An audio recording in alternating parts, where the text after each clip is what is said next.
Buenas una vez más a todos. En esta ocasión me gustaría hacer un repaso rápido del texto de la Ley de Funcionamiento del Tribunal de Cuentas, no exactamente de la Ley Orgánica del Tribunal de Cuentas, sino de la que rige el funcionamiento, es decir, de la que rige cómo se desenvuelven los procedimientos de fiscalización y los procedimientos de enjuiciamiento, bien por alcance, bien por cancelación de avales, etcétera.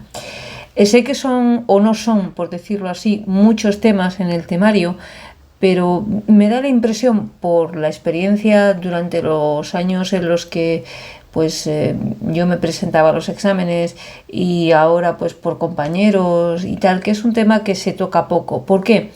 Porque generalmente tanto los secretarios interventores como los interventores siempre miramos a la fiscalización interna y miramos menos a la fiscalización externa. Miramos menos hasta que nos toca. Cuando nos toca, entonces ya sí que miramos más. Por eso pues me gustaría dedicar unos minutos, espero que no sean muchos, a estas dos secciones de funcionamiento, por decirlo así, del Tribunal de Cuentas, que es la sección de fiscalización y la sección de enjuiciamiento con sus tres procedimientos, sin meternos en cuestiones procedimentales, porque entonces ya nos perdemos. Simplemente vamos a dar unas notas generales, tanto de la sección de fiscalización, ligeramente cómo se organiza y qué actuaciones realiza, y respecto de la sección de enjuiciamiento, pues ligeras notas igualmente de cómo se organiza. Hablaremos de la noción del artículo 45 de la pieza separada, que es fundamental para luego entender cómo funcionan los procedimientos o la sección de enjuiciamiento y los tres procedimientos, que son el de reintegro por alcance, el de la cuenta y el de la cancelación de avales. Vamos a empezar con el artículo único, capítulo único, de aquí del título primero de esta ley, que nos habla del objeto de la ley. Primero, la ordenación del funcionamiento del Tribunal de Cuentas. Os recuerdo que esto no es la ley orgánica del Tribunal de Cuentas, ¿de acuerdo? Lo ideal es que cuando este tema o estos temas que están dedicados a la fiscalización externa tengáis que cantarlos, es que llevéis las dos leyes, ¿de acuerdo? Pero en esta ocasión nos vamos a limitar a la de funcionamiento. Bueno, en segundo lugar, B, la regulación de los procedimientos de fiscalización externa. C, el enjuiciamiento de la responsabilidad contable. Aquí ya lo estáis viendo, pues la función de fiscalización, la función de responsabilidad contable. Y el estatuto del personal del Tribunal de Cuentas, que no lo vamos a ver porque esto no hay tiempo para ello. Pasamos a partir de aquí. También veremos, acabo de acordarme, también veremos algún artículo suelto y unas pinceladas acerca de la relación entre los órganos de control externo del Estado, es decir, el Tribunal de Cuentas en este caso, y los autonómicos. Yo en su día estudié cómo el Tribunal Constitucional trataba de armonizar el funcionamiento de estos dos órganos con el mismo ámbito objetivo, aunque distinto ámbito territorial. A mí siempre me pareció, y esto es personal, una interpretación forzada, porque en realidad el artículo 156 de la Constitución, si no me equivoco de número, que es el que habla de las funciones que se reservaba la Administración General del Estado, decía en su punto D expresamente que se reservaba la fiscalización externa de las cuentas de las administraciones públicas. Es decir, de acuerdo al artículo 156, la Constitución nunca tuvo ni intención, ni proposición, ni se le ocurrió, nunca estuvo previsto en la Constitución que existieran o existiesen órganos de fiscalización externa autonómicos. Sobre todo en estos tiempos en los que para cualquier pequeña competencia en la que un municipio quiera por medio de lo que se llama un procedimiento de delegación rogada del artículo 7.4 de la Ley de Bases, cuando no tienes una competencia, pero pretendes ejercerla si te lo permite tutela financiera, pues se te exige dos cosas fundamentalmente. La primera, que no existe un riesgo para la hacienda local, donde se mira fundamentalmente el periodo medio de pago a proveedores, y segundo, un informe de no duplicidad. Y esto, para cualquier chorrada, cualquier competencia, que a lo mejor puede ser una chorrada, porque yo lo he visto donde trabajo, que dices, Dios mío, si es que esto al año cuesta 5.000 euros, ¿vale? Y sin embargo, aquí tenemos la duplicidad personificada en los órganos de control externo. Probablemente para satisfacer el ego de las autonomías y del Estado. Pero bueno, eso es una opinión personal que nada tiene que ver. Vamos a continuar con esta ley, donde nos vamos ahora al capítulo 4, que nos habla de la sección de fiscalización. Su artículo 8 nos dice que corresponderán al Tribunal de Cuentas las funciones determinadas en la Ley Orgánica 282, es decir, la Ley Orgánica del Tribunal de Cuentas, así como la de examinar los procedimientos fiscalizadores tramitados en los distintos departamentos sectoriales y territoriales en que la misma se estructura. Primera diferencia entre la sección de enjuiciamiento y la sección de fiscalización. La sección de fiscalización se estructura en departamentos sectoriales y territoriales, mientras que la sección de enjuiciamiento se estructurará en delegados, creo recordar que era el nombre, si no me falla ahora la memoria, y en salas, fundamentalmente en delegados, quiero recordar que era, y en salas. Lo de delegados me puede bailar porque se me puede ir la palabra en este momento, pero la corregiremos posteriormente cuando lleguemos. Mientras que veis que la sección de fiscalización, la estructura es en departamentos sectoriales y territoriales. Ojo, cada uno de ellos, por supuesto, estará integrado por su presidente y los consejeros correspondientes. En los departamentos territoriales es en donde se ocuparán de llevar a cabo las funciones de fiscalización de la actividad económico-financiera de las corporaciones locales. El artículo 9 nos dice que corresponden a los diferentes departamentos sectoriales y territoriales la verificación de la contabilidad y el examen de las comprobaciones de las cuentas que han de someterse a fiscalización del tribunal y de la tramitación de los correspondientes procedimientos fiscalizadores si hubiera lugar a ello porque se han detectado irregularidades. La sección de enjuiciamiento entra aquí con una pequeña introducción para hablarnos un poquito del tema de la sección de enjuiciamiento. Nos dice que estará integrada por su presidente y los consejeros de cuentas, a quienes corresponden en primera instancia o adscritos a la sala o salas del tribunal corresponden conocer de los procedimientos jurisdiccionales. Me disculpo por lo anterior, no eran los delegados, eran los consejeros. No sé por qué se me había venido a la cabeza la palabra delegados. No. La estructura de la sección de enjuiciamiento es en consejeros y sala, o salas, mejor dicho, porque no es una, son varias. Cada sala estará compuesta por el presidente y 2 o más consejeros. Bien. Además cuentan con una unidad administrativa que hace las veces de servicios comunes, que diría la 4015. Avanzamos en esta ley y vamos a ver dónde nos lleva el avance. Nos lleva a de la función fiscalizadora del tribunal y de sus procedimientos. En el capítulo 1 se nos habla de la extensión de esta función fiscalizadora y de los instrumentos en que se materializa. El artículo 27 nos dice que tiene carácter externo, por supuesto la interna la llevan a cabo los interventores y los secretarios interventores, permanente, ya sabemos lo que esto implica, y consultivo. Y se referirá al sometimiento de la actividad económico-financiera del sector público a los principios de legalidad, eficiencia y economía, en relación con la ejecución de los programas de ingresos y gastos públicos.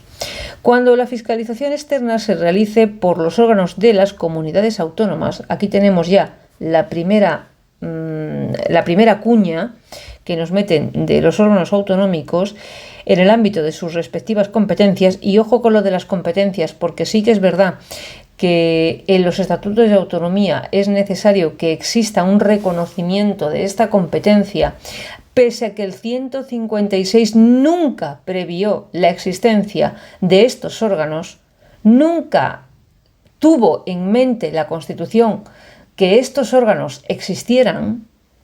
Bueno, pues no obstante, ya os digo, luego el Tribunal Constitucional tuvo que, donde dije Diego, rectificar y hacer ahí una interpretación jurídica completamente forzada, que se fundamentaba en el término complementariedad, donde se decía que son órganos complementarios, por lo tanto no son órganos excluyentes, y donde la actividad de uno no excluye la de otro, y donde, bueno, pues se viene a decir que son necesarios ambos. No, ¿vale?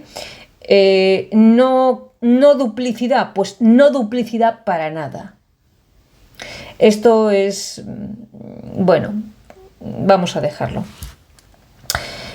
Pronto las comunidades autónomas, y en algunas ya es así, serán los que elijan a sus propios interventores.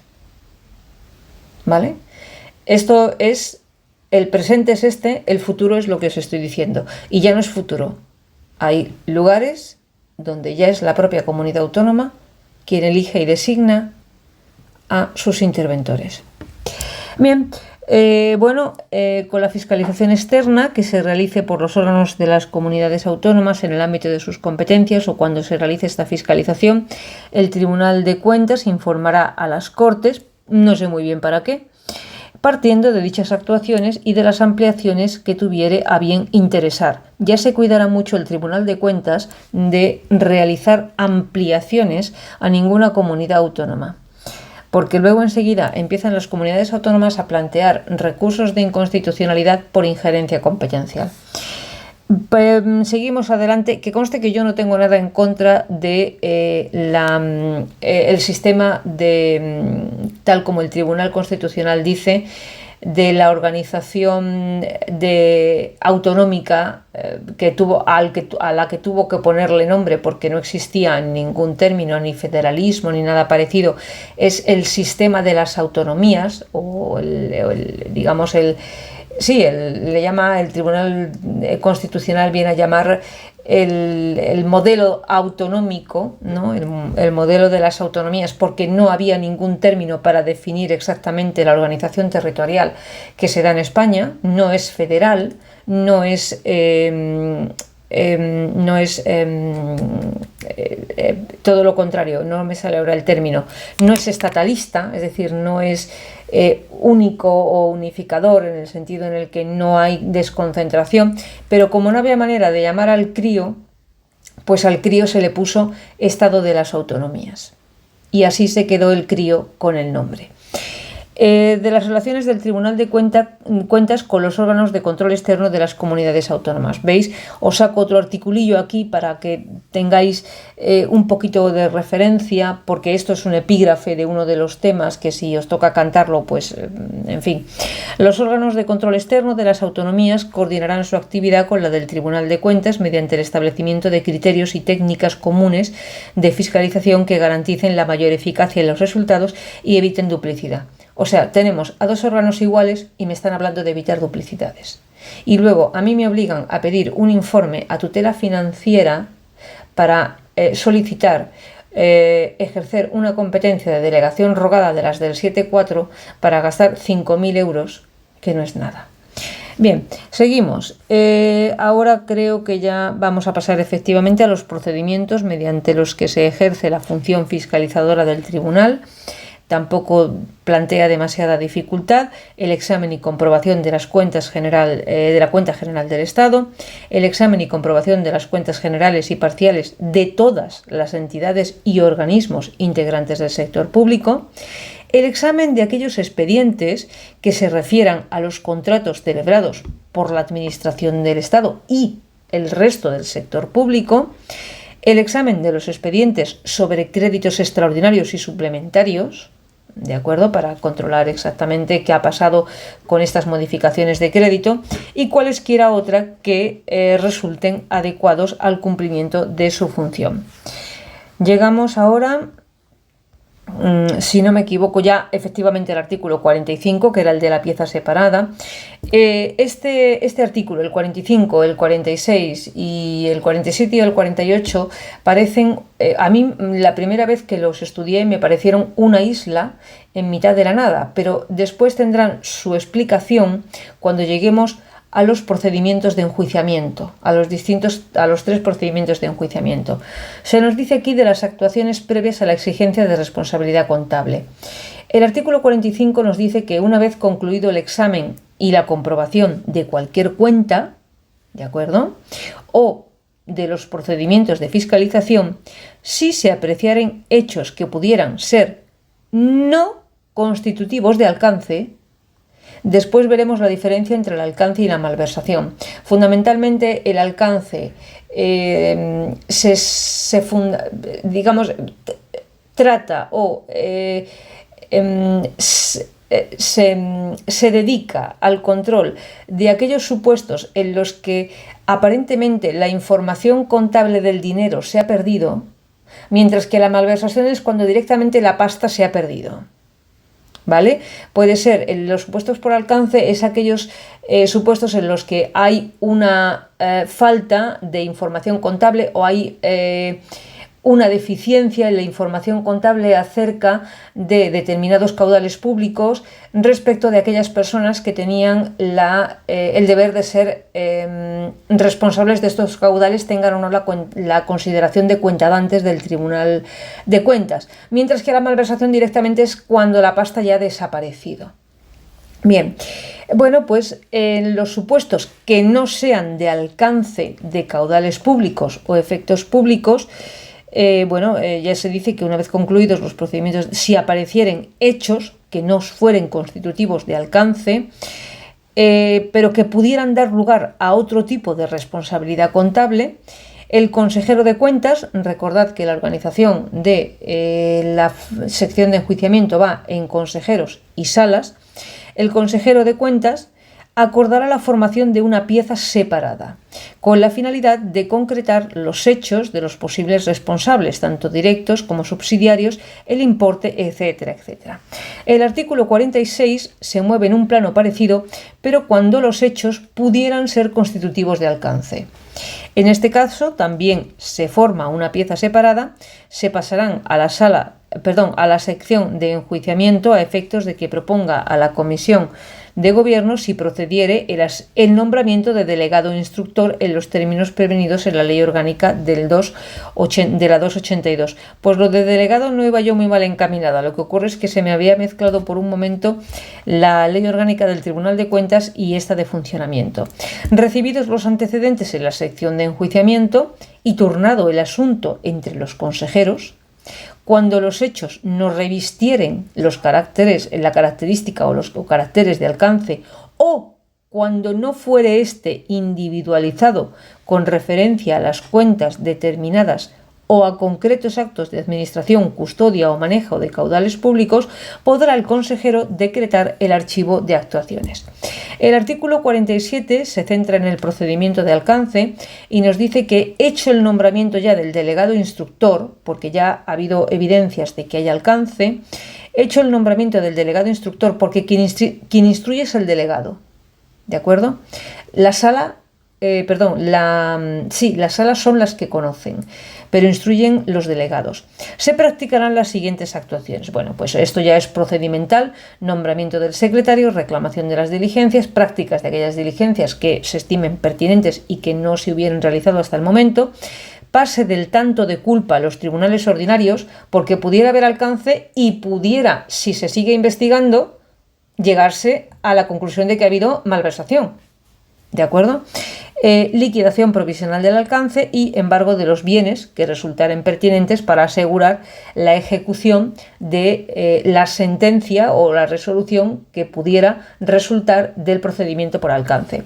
El 48 nos dice que contra las resoluciones dictadas en esta pieza separada, es decir, las del artículo 45, 46 y 47, en la que no se accediera a completar las diligencias con los extremos que los comparecieros señalaren o que causaren indefensión, se dará recurso ante la sala del tribunal que corresponda a interponer en el plazo de 5 días. Ya en el título quinto se nos habla de la jurisdicción contable y de sus procedimientos. El capítulo primero lo dedica a la naturaleza, extensión y límites de la jurisdicción contable. Nos dice que la jurisdicción contable conocerá de las pretensiones de responsabilidad que, desprendiéndose de las cuentas que deben rendir todos cuantos tengan a cargo el manejo de los caudales públicos, sean o no cuentadantes del Tribunal de Cuentas. Eso lo veréis en el alcance. Cuando se deduzcan contra los mismos con dolo, culpa o negligencia grave, esto es importante, se deduzcan estas faltas, estas actuaciones y originen menoscabo a dichos caudales públicos.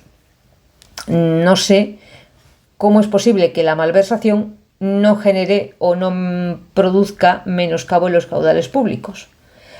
Quizás si se devuelve, sí, vale, bien, pero aún así creo que sigue existiendo una responsabilidad. Si no por malversación, porque se ha devuelto, aunque eso ya entraría en el tema penal y ahí no me quiero meter porque puedo patinar y no quiero. Seguimos adelante de los órganos de la jurisdicción contable y de sus atribuciones. Pues como ya os dije al principio del vídeo, la jurisdicción contable pues se organiza en consejeros y en salas. Ya os lo comenté.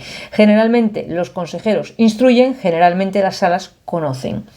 Compete a los consejeros, como dice aquí, de los órganos de jurisdicción contable el conocimiento y fallo en única instancia. Veis que también en ocasiones fallan en única o primera instancia, aunque los asuntos de relevancia el conocimiento es de la sala.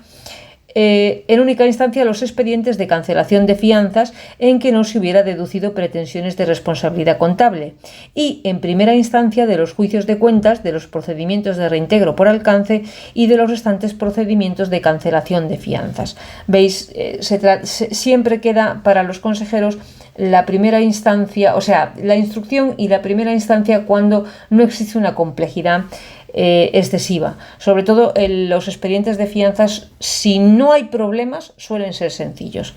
El 54 nos habla de que las salas ya conocerán en única instancia, aquí ya entramos en materia mayor, de los recursos que se formulen contra las resoluciones dictadas por las administraciones públicas en materia de responsabilidad contable en aquellos casos expresamente previstos por las leyes y en segunda instancia de las apelaciones dictadas contra las resoluciones de los consejeros de cuentas en primera instancia o bien en la instrucción que realizaron si no les correspondía conocer a ellos mismos. Bien en los juicios de cuentas, en los procedimientos de reintegro por alcance y en los expedientes de cancelación de fianzas. Continuamos. Llegamos ahora al artículo 68 que nos habla del procedimiento del procedimiento en el juicio de las cuentas, ¿vale? Es el primero de los 3 procedimientos, luego veremos el de alcance y luego veremos el de las fianzas. Bien, veis, ahora os vais a acordar de mí cuando yo me detuve en esa isla que aparentemente aparecía ahí, valga la redundancia, aislada, que era el artículo 45, 46 y 47, que nos hablaba de esa pieza separada que se instruía con carácter previo a los procedimientos de enjuiciamiento.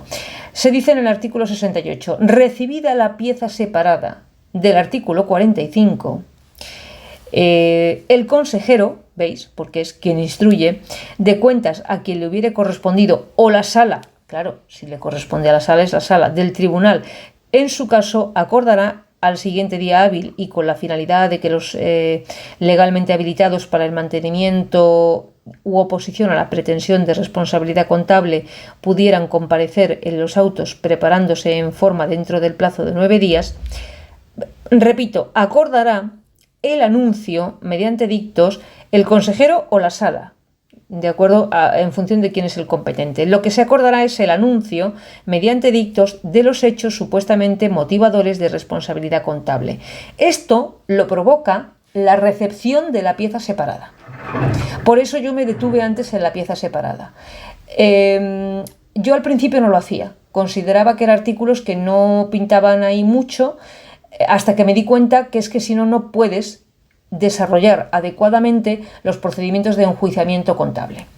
Bueno, pues una vez recibida esta pieza separada es cuando se lleva a cabo la primera o el primer acto de trámite, que es el anuncio mediante dictos de los hechos supuestamente motivadores de responsabilidad contable, teniendo en cuenta, no obstante, que si de la pieza separada resultara de modo manifiesto e inequívoco la inexistencia de caso alguno de responsabilidad contable, falta de jurisdicción, la propia incompetencia del órgano jurisdiccional o la falta del procedimiento de fiscalización, se declarará no haber lugar a la incoación del juicio en los términos prevenidos para la inadmisión del recurso en el procedimiento contencioso administrativo ordinario. Voy a leerlo otra vez porque no sé si lo he leído bien y puede llevar a confusión. No obstante, si de la pieza separada o expediente resultara, es decir, si de la pieza separada tanto el consejero o la sala determinaran que de modo manifiesto e inequívoco no existió caso alguno de responsabilidad contable, puede que también resulte manifiesta la falta de jurisdicción. Puede que también resulte manifiesta la falta de competencia del órgano jurisdiccional o la falta de procedimiento de fiscalización. En este caso, se declarará no haber lugar a la incoación del juicio en los términos previstos para la inadmisión del recurso del procedimiento del contencioso administrativo. A ver, yo creo que se entiende, pero yo lo explico un poquito porque a mí me costó esto cogerlo y bueno, pues yo no sé, tiendo a pensar que si a mí me cuesta coger las cosas es posible que no sea la única. No quiere decir que cuando se den estos supuestos en los que no quede acreditada la responsabilidad contable o que haya falta de jurisdicción o tal, se vaya al contencioso o no se vaya al contencioso. No, lo que se dice es que se dictará que no ha lugar a procedimiento de juicio de cuentas en los mismos términos procedimentales en los que se determina no haber lugar al procedimiento contencioso administrativo. Pero no mezcléis uno con otro, porque aquí no tiene nada que ver el contencioso administrativo con el procedimiento de juicio de cuentas.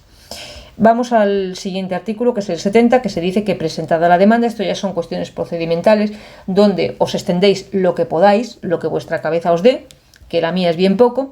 Presentada la demanda, se dará traslado de ella a las partes legitimadas dentro del plazo común de 20 días. Aquí podéis ver, pues yo acabo de ver la similitud con el civil, con el orden civil y con el contencioso administrativo, para que la contesten. Formulada la contestación, se dará traslado al fiscal por el plazo de 20 días. Si las partes o el Ministerio Fiscal estimaren que la pieza separada está incompleta, podrán solicitar que se reclamen a los antecedentes necesarios o incluso que se realicen más actuaciones previas, porque recordemos que la pieza separada es una actuación previa antes de entrar en materia del juicio contable. Bueno, pues ya el artículo 71 viene a decir algo así como que contestada la demanda, ya continúa con cuestiones procedimentales. Si podéis, os lo estudiáis. Si no tenéis tiempo en estos días, quedaos con lo que podáis de lo que estáis oyendo aquí. Vamos a ver el procedimiento de reintegro por alcance. Se entiende, según esta ley, por alcance, el saldo deudor injustificado de una cuenta o, en términos generales, la ausencia de numerario o de justificación en las cuentas que deban rendir las personas que tengan a su cargo el manejo de los caudales públicos o efectos públicos, ostenten o no, y ya os lo decía, la condición de cuentadantes ante el Tribunal de Cuentas. El alcance más o menos os vine a explicar para que fuera menos tocho, porque esto es muy pesado. el alcance se centra un poco en que en contabilidad el dinero no aparece. Es decir, lo dice muy bien aquí. Hay un saldo deudor injustificado. De momento lo que tenemos es un saldo deudor injustificado. Es decir, la contabilidad sobre el papel no cuadra. ¿Vale? Y sobre quién es el responsable, quién puede ser responsable por alcance. Ojo, cualquier persona que tenga a su cargo el manejo de caudales o efectos públicos, ostenten o no la condición de cuentadantes frente al Tribunal de Cuentas. Y luego dice que a los mismos efectos se considerará malversación, y aquí ya entramos en materia, cuando los caudales o efectos públicos, su sustracción, cuando haya desaparecido la pasta, cuando ya se tenga constatado que no es una desaparición o una falta de justificación contable, sino que la pasta se ha esfumado. 73. Recibidas las actuaciones a las que se refiere el artículo 47, se vuelve a hacer referencia a esa pieza separada, en este caso por alcance, de responsabilidad por alcance. El consejero de cuentas a quien le hubiere correspondido procederá en la forma establecida en el artículo 68 para el juicio de cuentas. En principio son los consejeros, ya os digo, los que suelen instruir. También en los casos menores suelen resolver en primera instancia, y la sala se reserva los casos de mayor importancia. Seguimos. De los expedientes de cancelación de fianzas, ¿por qué no me extiendo más en el reintegro por alcance? Porque creo que no vais a tener tiempo y porque estimo que ya ha quedado más o menos claro en qué consiste y qué papel juega aquí la pieza separada. Después lo que hay es aspecto procedimental, que es se interpone la demanda, se contesta la demanda y todo ese tipo de cosas que sabéis que de tiempos andamos en este momento muy justitos. Vamos a ver el expediente de cancelación de fianza. Este es el más sencillo de todos. Si en principio no hay movidas raras, no tiene por qué dar problemas. La finalidad de hacer o de solicitar el expediente de cancelación de fianzas ante el Tribunal de Cuentas es tener una resolución de cancelación de aval, pero en sede de enjuiciamiento del Tribunal de Cuentas. No sé si me explico. Se puede hacer, la cancelación de un aval se puede hacer mediante un documento público o que esté firmado por un fedatario público, bien sea un notario, bien sea... lo del secretario del ayuntamiento lo veo raro, pero bueno, lo suyo es un fedatario público, un secretario judicial, lo que anteriormente era un secretario judicial, pero en este caso de la jurisdicción ordinaria me estoy refiriendo, la civil, en este caso la contenciosa administrativa, me imagino fundamentalmente que nos estamos moviendo en el ámbito de la contenciosa administrativa. Lo que se consigue yendo al Tribunal de Cuentas es tener la misma resolución, pero en sede del Tribunal de Cuentas, es decir, expedida por el Tribunal de Cuentas, lo que a las administraciones, a las entidades locales, que suelen ser las que solicitan esta cancelación de avales, pues hombre, queda mucho más limpio, ¿vale? Y además no es tampoco muy complejo, es quizá un poco laborioso, pero no presenta dificultades. Se iniciará el procedimiento mediante instancia en la que el solicitante expresará con debida separación el destino y el periodo de tiempo de la gestión a que la fianza se encuentra afecta, la clase de esta, los documentos que se encuentran en que se encuentra constituida y la caja donde se haya depositado los valores o el lugar donde radiquen las fincas hipotecadas. En todo caso, la cancelación de la fianza exigirá la terminación de la gestión a que estuviera afecta, evidentemente. Para eso están las fianzas, para responder del cumplimiento o incumplimiento de una actuación o no actuación, depende. A veces es un deber de soportar. Si tú no cumples, la fianza no se te devuelve, es decir, se te va a devolver cuando se compruebe que has cumplido lo que tenías que cumplir. El artículo 76 nos dice, esto ya es procedimental, pero veréis que es muy sencillo, presentada la solicitud por quien tiene la intención de que se le cancele el aval y turnada la ponencia correspondiente entre los consejeros, veis de nuevo cómo para esto están los consejeros, se recabará de la Secretaría del Tribunal, de los departamentos correspondientes de este o de los centros o entidades competentes por razón de la gestión afianzada, la información necesaria para concretar, pues si el solicitante rindió o no las cuentas, si las mismas son todas las que debió rendir y si la fianza cuya cancelación se solicita se encuentra afecta a algún otro procedimiento de responsabilidad contable. Y además, lo que hemos dicho anteriormente, si el compromiso que afianzaba, valga la redundancia, este aval o fianza, se ha cumplido o no. Bien, complementada esta información, veis que tampoco tiene mucho misterio, el consejero de cuentas, oyendo al fiscal y al letrado del Estado, al letrado del ente público a cuyo favor se hubiere constituido la garantía y pidiendo cuantos datos y antecedentes considere pertinentes, sencillamente dictará auto acordando o denegando la cancelación solicitada. No hay más. No os compliquéis la existencia, que no hay más. Esto, claro, lo que ocurre es que esta resolución la tienes en sede del Tribunal de Cuentas. Creo que ya con esto doy por finalizada el tema de lo que es procedimentalmente la sección de fiscalización y la sección de enjuiciamiento. Sí. Y recordad que son pocos temas, pero no sé, me apetecía tocarlos porque creo que es posible, no sé, que el tribunal piense que nos centramos mucho en lo interno y no en lo externo y pudieran intentar algo por ahí. Repasaos si tenéis tiempo, yo no lo he hecho para no alargar mucho el vídeo, la Ley Orgánica del Tribunal de Cuentas, que os va a facilitar esta información, pero menos desglosada, ¿de acuerdo? Aquí está más desglosada, en la ley orgánica pues la tenéis más genérica. Con esto os dejo, no me entretengo más y bueno, hacia adelante, siempre hacia adelante. Hasta luego.